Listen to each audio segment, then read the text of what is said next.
बच्चों अब हम करने वाले हैं मेंटल मैथ कक्षा 9 का प्रश्न नंबर 24। बहुत ही आसान है, इंपॉर्टेंट है। मैं पहले शॉर्टकट में बताऊंगा और उसको फिर आपको मैं एक्सप्लेन करके दिखाऊंगा। देखो बच्चों, बहुत से बच्चों की शिकायत आती है कि सर इसका शॉर्टकट मेथड बताओ। मैं आपको बता देता हूँ, शॉर्टकट मेथड तब तक काम नहीं करेगा जब तक आपको जिस क्वेश्चन को आप कर रहे हैं, प्रश्न को कर रहे हैं, उससे संबंधित प्रॉपर्टी याद ना हो। ठीक है, तो सबसे पहले आपको प्रॉपर्टी याद करनी पड़ेगी, तभी आप प्रश्न को हल कर पाएंगे। यहां पर जो प्रश्न हम करने वाले हैं वो ये है, ABCD एक समांतर चतुर्भुज है। CD पर कोई बिंदु P स्थित है। यदि एरिया, यहाँ पर क्षेत्रफल दिया हुआ त्रिभुज DPA बराबर 15 सेंटीमीटर वर्ग तथा क्षेत्रफल त्रिभुज APC बराबर 20 सेंटीमीटर वर्ग, तो यहाँ पर APB का क्षेत्रफल हमें निकालना है। ये देखिए यहाँ पर लिखा है APB का क्षेत्रफल आपको निकालना है। ठीक है, आइए करना शुरू करते हैं। तो जो बच्चे नए हैं वो मेरे चैनल को सब्सक्राइब कर दें, और जिन बच्चों को वीडियो नहीं मिलती है, मान लीजिए आप ये जो प्रश्न नंबर 24 देख रहे हैं, आपको 23वां देखना है, 22वां देखना है और आपको वीडियो नहीं मिल रही है, तो मेरे डिस्क्रिप्शन बॉक्स में जाकर वहां से लिंक ले सकते हैं। तो आइए करना शुरू करते हैं। देखो बच्चों, यहाँ पर दिया हुआ है, देखो ये है 15, DPA ये है 15 यहाँ पर, और APC ये वाला जो त्रिभुज आप देख रहे हैं इसका है 20 सेंटीमीटर। ठीक है, तो हमें जो ज्ञात करना है APB ये ज्ञात करना है। आप सबसे पहले आप इनको जमा कर दें, 20 और 15 35 हो गए, तो अगर दोनों को जमा कर दे तो ADC आ जाएगा। ठीक है, ADC आ गया। और ABC क्या है, ABCD एक क्या है, समांतर चतुर्भुज है।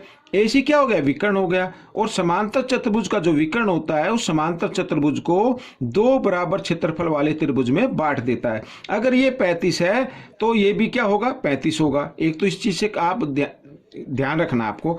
अब देखो बच्चों, ये 35 है तो ये भी 35 होगा, तो कितना हो गया, 70 हो गया। समझ में आया क्या, कितना हो गया, 70 हो गया। अब देखो त्रिभुज APB जो हमें ज्ञात करना, और समांतर चतुर्भुज ABCD ये एक ही आधार यानी AB पर बने हुए हैं और बिटवीन द यानी समांतर रेखाओं के बीच बने हैं। तो इस कंडीशन में जो त्रिभुज का क्षेत्रफल होता है वो चतुर्भुज के क्षेत्रफल का आधा होता है। ये भी आप याद रख सकते हैं। ठीक है, तो APB का क्षेत्रफल जो आएगा 70 का आधा कितना होता है, 35, तो 35 इसका आ जाएगा। समझ में आया? तो इस तरीके से आप उसको निशान कर लगा सकते हैं, ठीक कर सकते हैं। आइए मैं अब आपको बताता हूं कि करना कैसे है। ठीक है, आइए चलो चलते हैं यहाँ पर। तो सबसे पहले जो दिया हुआ है क्षेत्रफल त्रिभुज, इसको लिख लेते हैं बच्चों। यहाँ पर इस त्रिभुज का निशान अंदर DPA, ठीक है, और जमा क्षेत्रफल त्रिभुज इसको ना APC, दोनों को जमा किया तो 20 जमा 15 बराबर 35 सेंटीमीटर वर्ग आ गया। ठीक है, इस तरीके से अब दोनों को जमा करते तो आकृति बन जाती है बच्चों। यहाँ पर क्षेत्रफल त्रिभुज ACD बराबर 35 सेंटीमीटर वर्ग, ये बन गया यहाँ पर। ठीक है, ACD कितना आ गया, 35 आ गया। समझ में आ गया? अब बच्चों देखो यहाँ पर क्षेत्रफल त्रिभुज ACD बराबर होगा क्षेत्रफल त्रिभुज, यहाँ पर इसका नाम क्या लें, हाँ इसका नाम ले सकते हैं ABC। ठीक है, इस तरीके से बराबर होगा। अब ACD का तो क्षेत्रफल 35 है, तो क्षेत्रफल त्रिभुज ABC का भी एरिया कितना होगा, 35 सेंटीमीटर वर्ग होगा। ठीक है, समझ में आ गया? तो देखो अब यहाँ पर ये त्रिभुज APB का तो हमें निकालना है और ABC का एरिया निकल चुका है। अब आप इससे भी निकाल सकते हैं। अब दोनों त्रिभुज क्या एक ही आधार पर बने हुए और समांतर रेखाओं के बीच बने हैं, तो इस कंडीशन में उनके क्षेत्रफल भी क्या होते हैं, बराबर होते हैं। आइए मैं यहाँ पर लिख देता हूं त्रिभुज, देखो यहाँ पर क्षेत्रफल त्रिभुज APB बराबर होगा क्षेत्रफल त्रिभुज ABC।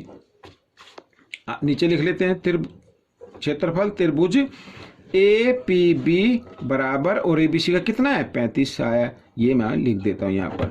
अब यहाँ पर इसकी परिभाषा में लिख देता हूँ। देखो, त्रिभुज ए पी बी व त्रिभुज ए बी सी, ठीक है बच्चों, यहाँ पर एक ही आधार ए बी व एक ही समांतर रेखाओं के बीच बने हैं। ठीक है, तो जब ऐसी स्थिति आती है एक ही आधार पर और समांतर रेखाओं के बीच बने हो तो उनके क्षेत्रफल हमेशा क्या होते हैं, बराबर होते हैं। तो समझ में आया, ये प्रश्न आपका हल हो गया है। आपको ये कैसा लगा मुझे ज़रूर बताएं। इसमें से सीखकर दूसरों को जरूर सिखाना है। मिलते अगले भाग में, तब तक आप प्रैक्टिस करते रहें। धन्यवाद।